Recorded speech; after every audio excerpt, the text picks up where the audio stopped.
Sophia worked at one of the city's best hospitals. She was a surgeon. This was her dream.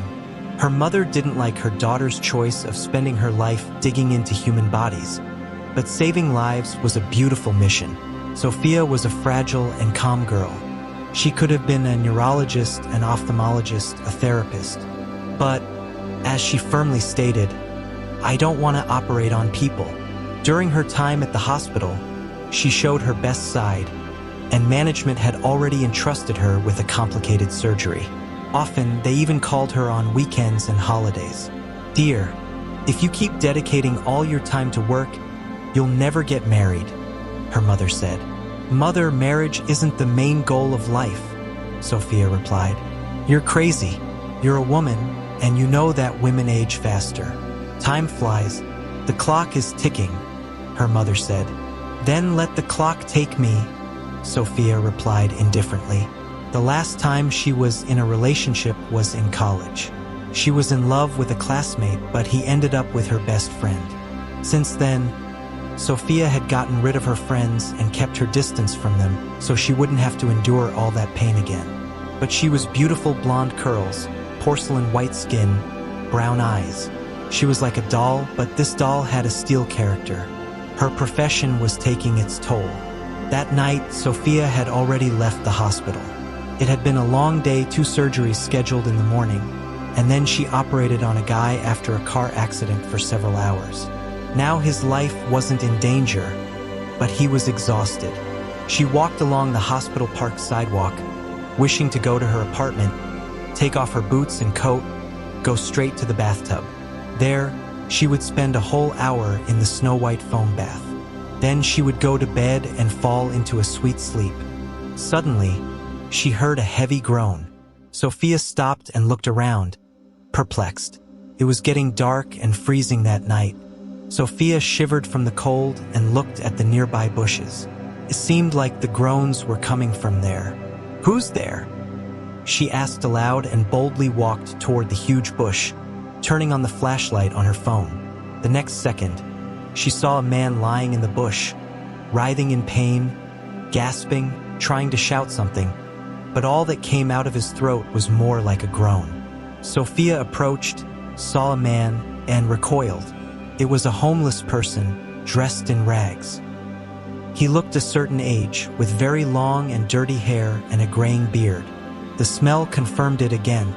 He was a man who had hit rock bottom in society. Maybe he's been drinking, she found herself thinking dubiously. But immediately she realized she was trying to find a reason not to approach. She felt ashamed immediately. After all, she was a doctor, and it was clear he needed medical help. "Sir, are you okay? Do you need any help?" she asked and sat beside the homeless man. He looked at her with eyes full of pain and despair and just groaned again, holding his stomach. "I'm a doctor. Let me examine you," Sophia said softly, touching the poor man's hand. The calm voice and kindness she had long forgotten froze her. Sophia placed her hand on his abdomen, pressed a few times, then said, Sophia dialed the emergency number of a hospital and called for doctors. "A patient in the park." The receptionist was surprised. "But you need to call an ambulance from the municipal hospital. Our hospital doesn't accept this patient. It's an expensive and decent hospital." Impatiently, Sophia said, "The man needs urgent surgery. He may not make it to another hospital. Send an ambulance here now." The receptionist couldn't disobey the commanding tone of the surgeon, and soon medics ran through the park path with a stretcher. When they saw the man, they were confused. "Sophia, are you sure we can take him to our hospital?" One of them questioned. "Are you suggesting we leave him here?" she said indignantly. "But he's a beggar, and we work at an expensive hospital," the paramedic said. "First of all, he's a human being. Take him carefully and put him on a stretcher." The paramedics just shrugged and did what the doctor told them. Everyone in the emergency room was in shock. The nurses turned pale, even the janitors were in shock, and Derek, the on-call doctor, said he wouldn't do the surgery. "I won't even get close to that beggar," he said. "I can do it alone." Sophia smiled and ordered the nurses. Okay, girls, the municipal hospital staff will take care of this beggar soon, Derek said. And where will they take him? She asked. They take all like him there, the man said. But it's more than an hour away, and he'll obviously get worse if he takes such a trip in this state.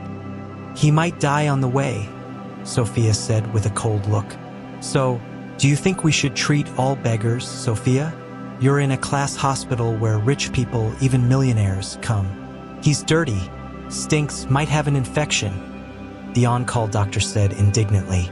A good cleaning of the operating room eliminates all problems, Sophia replied and rolled the beggar into a room on a stretcher. The nurses hesitated for a moment but followed Sophia. They knew Sophia was right, but what would the chief doctor say? Mr. Edvaldo had already left, but he would find out later anyway. Girls, I take full responsibility, Sophia said, seeing doubt in the nurse's eyes. Go clean up, and I'll go to the operating room to prepare everything. The old anesthesiologist, Mr. Wilson, didn't say a word. He was a man of old habits, just like everyone else at the operating table. He appreciated Sophia's attitude and tried not to think about the chief doctor's reaction. But he didn't doubt that Edvaldo would make a scandal. The operation was successful, though difficult. Sophia, you made the right decision. If he had been sent to another hospital, he would have died already, Mr. Wilson said to her. Yes, that's exactly what I've been trying to tell everyone, Sophia felt. But be ready to be reprimanded by Edvaldo, the anesthesiologist warned. But why? Mr. Edvaldo isn't human. I think he'll understand, she said. First of all, he's a businessman. I mean, who's going to pay for this bomb? He doesn't even have an identity, Mr. Wilson reminded her. Jesus, he'll stay in our hospital for only a few days. Then we'll take him to the municipal hospital. She was too naive, but Sophia was sure the chief doctor would understand her. She went home only after midnight. She had already forgotten about the bath. She just quickly washed her face, went to bed, and collapsed onto the pillow, falling into a deep sleep. In the morning, a phone call woke her up. It was the chief doctor of the hospital. She was screaming on the phone that Sophia was causing antigenic conditions and violating regulations. What should I do now? Quarantine the hospital? Mr. Edvaldo shouted. Because, you see, we did all the tests, we even did a chest x-ray on that man. There's nothing wrong with him. He's healthy. Mr. Edvaldo, he would have died if we hadn't operated, Sophia replied calmly. But why do you care? Is he your father, brother, husband, or friend? That beggar has been dead to society for a long time. Such a man has no place in the world, said the chief doctor. Mr. Edvaldo, sorry, but your reasoning isn't like that of a doctor, Sophia dared to say. How dare you speak to the chief doctor like that? He shouted. You're fired. We'll hand in the dismissal papers, and you can forget about the salary and your labor rights, as they'll cover the hospital's losses. What kind of losses? His hands were shaking. Then the chief doctor hung up.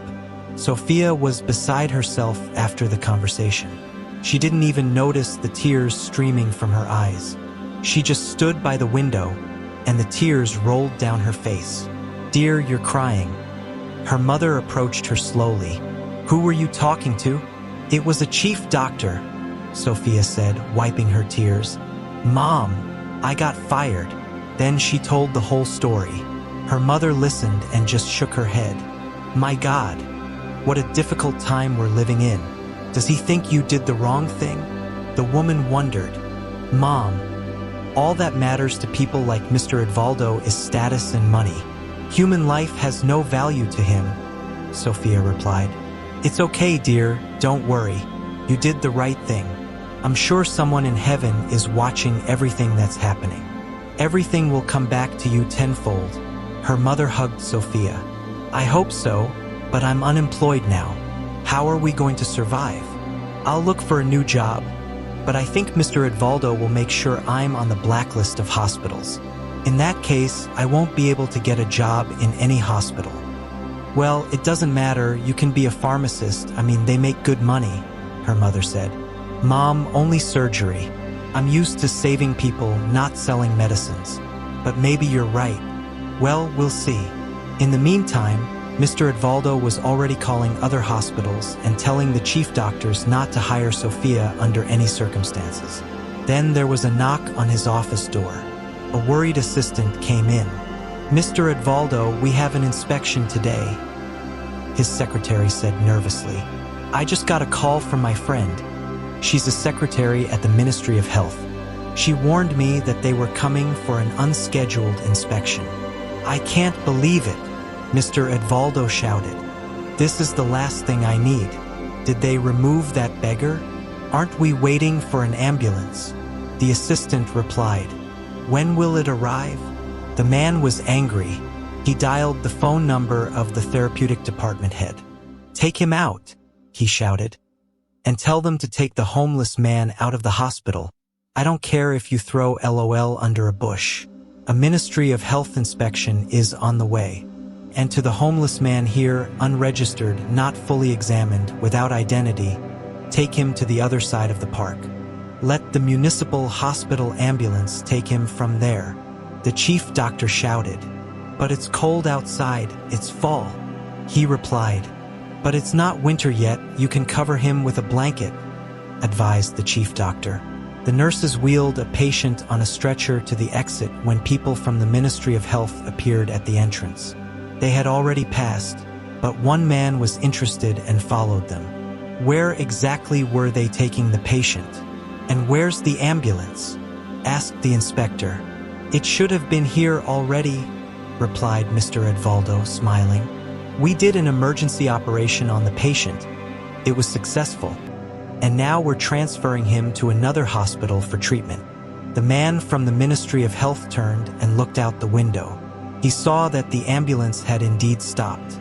He passed the patient, but suddenly looked at his face and froze. "Dad!" the man exclaimed and ran to the stretcher. "Is it you?" Everyone always looked confused. The man's colleague walked up to the stretcher too.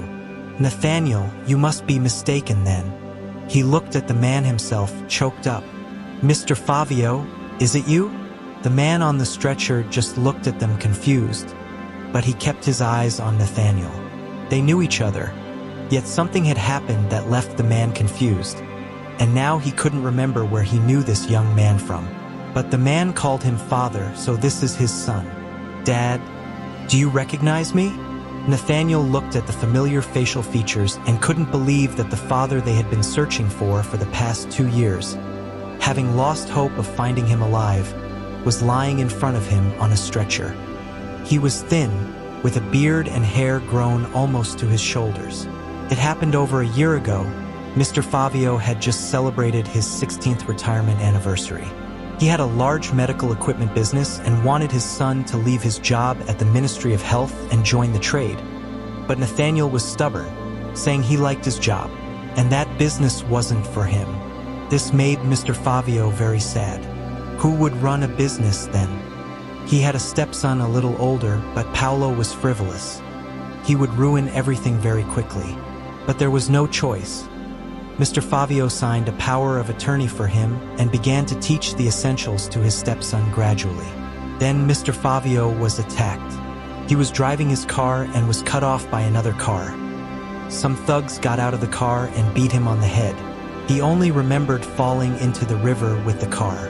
He managed to get out of the sinking car and then woke up on the beach. His head hurt, and he could barely feel his arms and legs, and most importantly, he couldn't remember anything. 2 beggars were warming themselves by the fire on the beach, so Mr. Favio went up to them. They saw an old man with a bloody head and offered to help. They wanted to accompany him home, but he couldn't remember where to go. The beggars didn't want to go to the police with him. Then only those who received him in their company.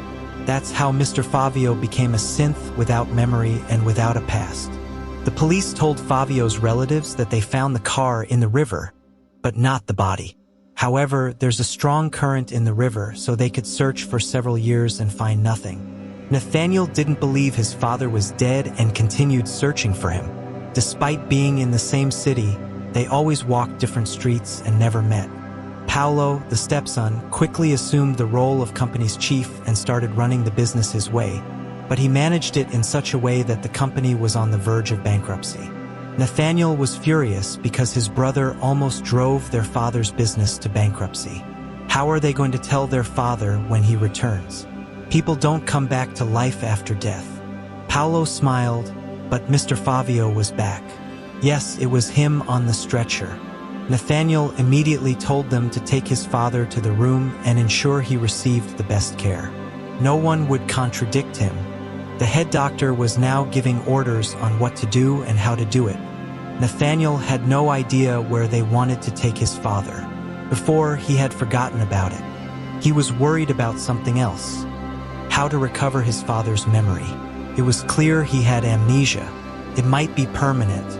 But then he heard two nurses talking. He was standing in the ward, and the girls were talking in the hallway. They were sure he was a beggar. One of them said, "Mr. Edvaldo is doing his best to please him now, but he still fired Sofia because she saved a human life." "Exactly. I feel sorry for the girl. There are few doctors as talented as Sofia," the other nurse replied. "But there will always be injustice. Then maybe we should tell the Ministry of Health official. He should know who saved his father and who ended up being fired because of it," the nurse suggested to her colleague. "No, Mr. Edvaldo will punish us for it," she replied. Then Nathaniel appeared behind the door. "Excuse me, girls, but I heard everything," he said. "Tell me straight what really happened." The nurse blushed and was excited at first. However, Nathaniel could also fire them if he wanted, and they were scared. They didn't keep it a secret. They told him how they found Nathaniel's father and how Sofia operated without listening to anyone's nonsense, and how the head doctor shouted when he fired her. They also told him that Mr. Edvaldo wanted to throw the patient out on the street so that the Ministry of Health inspectors wouldn't see the homeless man without identification in the hospital. After hearing them out, Nathaniel went to the head doctor's office. The doctor was happy. The inspection would never happen. He could relax now. And the fact that the beggar was the father of the inspector, he thought it might even be beneficial to him. He was ready to tell how he saved an old man in his hospital. Yes, they wanted to transfer the patient to another hospital, but it was all within the protocol, he said. He didn't expect the team to betray him, but everyone was tired of his arrogance and bad mood. "You don't need to worry," Mr. Edvaldo smiled when he saw Nathaniel at his office door. "Your father is in one of the best hospitals. I'll ensure he receives the best treatment." "I don't doubt that," Nathaniel awkwardly smiled, sitting in front of the head doctor and looking him in the eyes. "Because now you know who his son is. But before that, you wanted to throw him out like a stray dog. What are you talking about?" "You're wrong," Mr. Edvaldo nervously replied. "You also fired the girl who saved my father," Nathaniel continued. "She wanted to quit," the lying head doctor said. "I know the truth. Go to that girl now and convince her to come here," Nathaniel said. "Understood." The head doctor felt defeated and rushed out of the office, leaving Nathaniel alone. When Sofia saw the head doctor at the threshold of her apartment, she was confused. Had he decided not to send the dismissal papers but bring the documents himself? "Sofia, forget everything I told you. I made a mistake." "I'm sorry." "Let's go to the hospital. The old man's son you operated on is waiting for you there." "Sofia, you did a great job." It turned out to be one of the Ministry of Health executive's father. The executive's father? What was he doing on the street? She pondered. "It's a complicated story. I think the police will handle it now," the man said. Sofia hesitated, but she loved her work. She had to overcome her pride and went to the hospital with Mr. Edvaldo. Seeing the young surgeon, Nathaniel was surprised. "She's so young and wasn't afraid to stand up to the boss. That's very brave. Go back to work. No one will fire you again." Mr. Edvaldo realized his mistake. He told the head doctor to nod in embarrassment, and Sophia could hardly contain her laughter. It was the first time Mr. Edvaldo seemed so pathetic. Several months passed, and Mr. Fabio was discharged. Sophia was working at the hospital, and everyone had forgotten about this incident. Then news spread throughout the city. The police found out that Mr. Fabio's stepson, Paolo, was responsible for trying to take his life. He had ordered it to be done to his stepfather. He couldn't wait to get his hands on his business. Now he's in jail. Mr. Fabio regained his memory but didn't return to the business. Instead, a normal old age awaits him alongside his loving son. Later, Paolo got parole just because Nathaniel hired a good lawyer. His father asked him to do it. He didn't want his stepson to go to jail. His life would be ruined. After the trial, Paolo went to another city and had no more contact with the family. How could the head doctor do such a thing? When his colleagues heard the details, they were shocked at first, but then they smiled. Mr. Edvaldo was not someone who had the right to speak about honor and morality. Then there was an inspection at the hospital. They found out that the head doctor had embezzled state money. All the funds provided by the state to the hospital went into Mr. Edvaldo's pocket. He was tried and ended up on parole as well. Now he doesn't talk about honor and morality anymore. He was suspended from the medical profession. Sophia still works as a surgeon, but now, after a day's work, she's not rushing home to her mother but to a date. Yes, she's dating Nathaniel and they'll marry soon. The man is a little older than Sophia, but that age difference is nothing because love knows no boundaries. Well, my friends, we have reached the end of this video. I hope you enjoyed it. Share, leave your like, and activate the notifications to stay updated on our videos. Until the next video, and may God bless you all.